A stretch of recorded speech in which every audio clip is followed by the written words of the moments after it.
Hi, I'm Roberto Carneiro from the Portuguese Catholic University. Opal departs from the idea that we may be standing at the threshold of an exciting new era in education and learning. The potential lies there, right at the heart of open education practices, to redefine the future of learning. Indeed, the extraordinary development of open education resources witnessed over the last couple of years suggests that we can now dream of a learning utility agenda. In other words, the availability of a vast infrastructure of learning opportunities, accessible anywhere and anytime from a variety of devices and platforms, as easily as one accesses nowadays to electricity, water or communications. This sparks a bold new visions on pressing agendas such as lifelong learning, key skills acquisitions and informal learning recognition. However, there is scant evidence that this big bang of open education resources has led into effective uptake in the education arena of these freely available resources. Moreover, the real impact of open education resources on transforming actual classroom practices and inspiring new learning patterns remains astonishingly poor. The gulf between an ever-growing supply of open education resources and the reluctance to adopt open education practices comes as no surprise.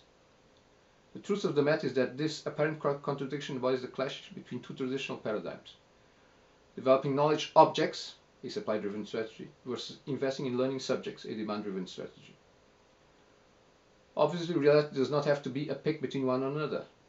Both strategies should go together, hand in hand, which is rarely the case, to avoid major imbalances in the way how pedagogical innovation progresses. Our existing portfolio of learning theories is barely enough to encompass the complexities underpinning a widespread policy of open education practice. Behaviorism, cognitivism and constructivism were formulated in the pre-ICT Stone Age.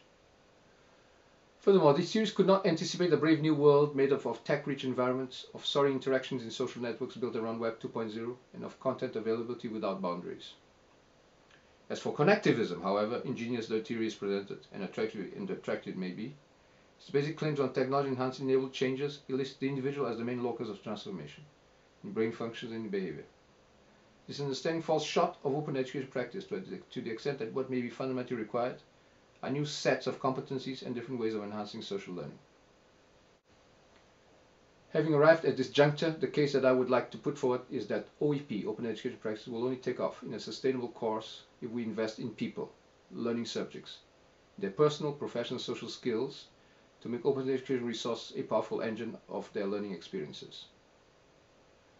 Two philosophical theories dealing with scientific knowledge establish a marked distinction between the received view and the semantic view, RV and SV.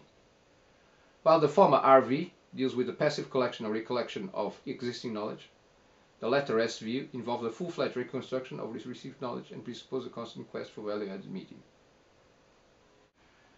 I have proposed a complete value chain ascending from raw data to information, metadata, from information to knowledge, meta-information, from knowledge to learning, meta-knowledge, and from learning to meaning-making, meta-learning.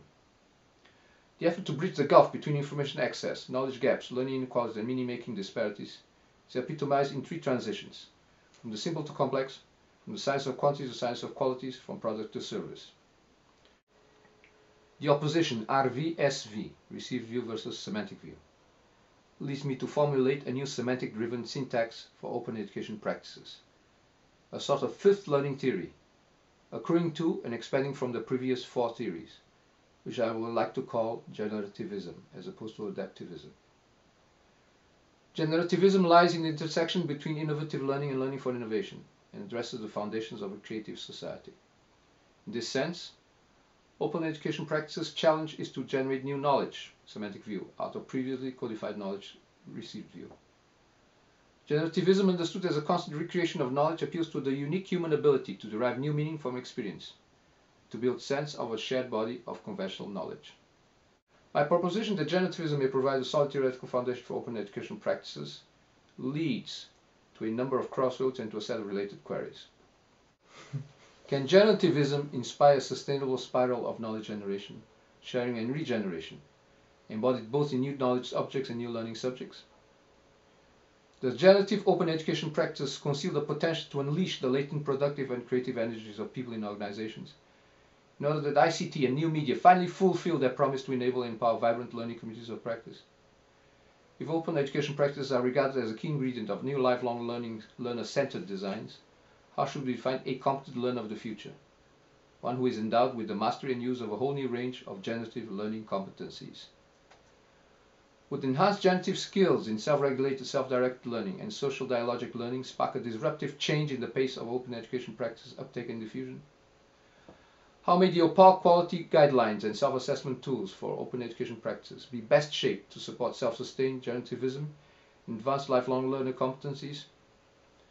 Could generativism position itself as a central concept for a new Web 3.0, semantic, learning, smart, user-customized, evolutionary, and ontology-rich in nature? One that would leverage open education practices and allow the intelligent use of open resource to become a truly transformative and creative learning experience? Should Neotenia emerge as a major field of open education practice research in order to allow for increased generativity in quality adult-adult, teacher-learner, higher education and adult education interactions? One final word of caution. Whatever line of pursuit we follow, may we bear in mind one essential quest for our joint deliberations: that we find generative ways of becoming more finely and deeply human.